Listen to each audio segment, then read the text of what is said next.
Сәлеметсіздер ме оқушылар? Біз бүгінгі сабағымызда екі айнымалысы бар теңсіздіктерді шешуге мысалдар қарастырамыз. Бізге мынау есеп берілген. Шешімдер жиыны 0-де 1, 3-те 1, 2-де -1 нүктелері арқылы өтетін параболадан жоғары орналасқан координаталық жазықтықтың нүктелерімен кескінделген теңсіздікті жазыңыздар.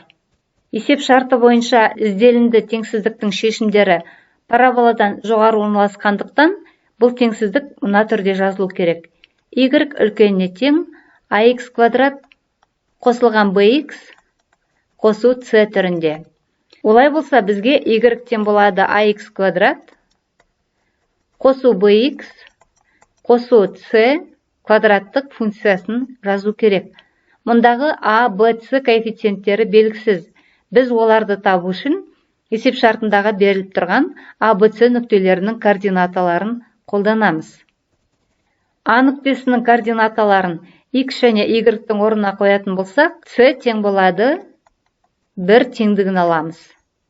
Енді b нүктесінің координаталарын қоятын болсақ, x-тің орнына 3-ті қоямыз. 3-тің квадраты 9a қосылған 3 көбейтілген b қосылған c тең болады y-тің орнына 1-ді қоямыз.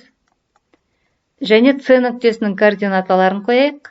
2-нің квадраты 4a қосылған 2 көбейтілген b қосу c тең болады -1.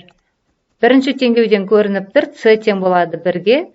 Осы мәнді екінші теңдеудегі c-нің орнына апарып қояйық. Сонда мынау теңдеулер жүйесін аламыз.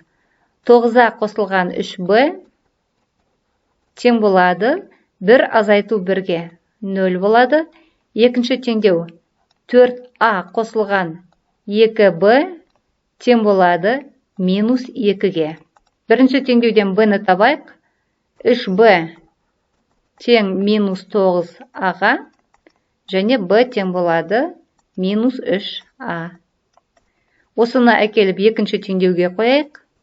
Сонда 4a азайту 6a тең -2-ге.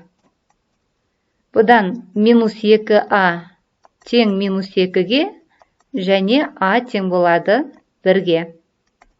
Енді b-ні табу үшін мынау теңдіктегі a-ның орнына 1-ді қояйық. Сонда b тең болады -3 шығады. Сонымен біз c, a, b коэффициенттерін тауып алдық. Енді теңсіздікті жазуымызға болады. Y үлкеніне тең x квадрат минус b-ның орнына -3-ті қоямыз. -3x қосылған c-нің орнына 1-ді қоямыз. Міне оқушылар, біздің есебіміздің шартын қанағаттандыратын екі айнымалысы бар теңсіздік осы теңсіздік болады. Енді екінші мысалды қарастырайық. Бізге мынау есеп беріліп тұр. Координаталары берілген теңсіздіктің шешімі болатын нүктелер жиынын координаталық жазықтықта кескіндеңіздер. Теңсіздік y-тің модулі кішіне тең 2x минус 1-ден. Координаталық жазықтықта осы теңсіздіктің шешімдерін кескіндеу үшін алдымен біз модуль y тең болады 2x минус 1 функциясының графигін салып алайық. Ол үшін мынау екі жағдайды қарастырамыз. Бірінші жағдай y үлкеніне тең 0 болғанда y тең болады 2x минус 1 болады. Және екінші жағдай y кіші 0 болғанда y тең болады -2x плюс 1 болады. Сонымен осы екі функцияның графиктерін салайық.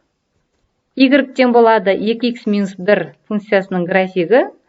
Бұл түзу сызықтың біз y 0-ден үлкен болған жағдайын аламыз. Ал мынау y тең болады -2x плюс 1 функциясының графигі түзу сызық. Бұл түзудің y 0-ден кіші болғандағы бөлігін аламыз.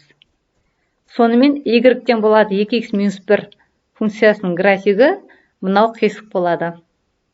Енді осы қисық арқылы координаталық жазықтық екі ауданға бөлінді. Біздің теңсіздігіміздің шешімдері қай ауданға тиісті екендігін анықтайық.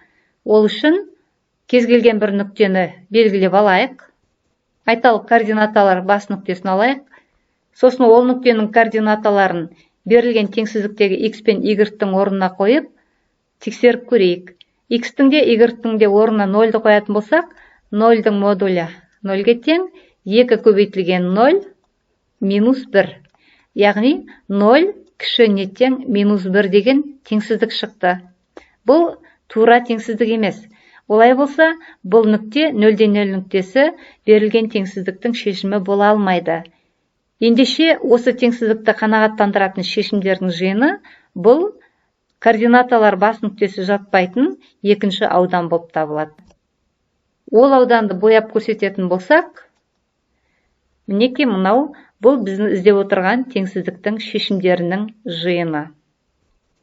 Сонымен оқушылар, біз бүгінгі сабағымызда екі айнымалысы бар теңсіздіктерді шешуге тағы да бірнеше мысалдар қарастырдық.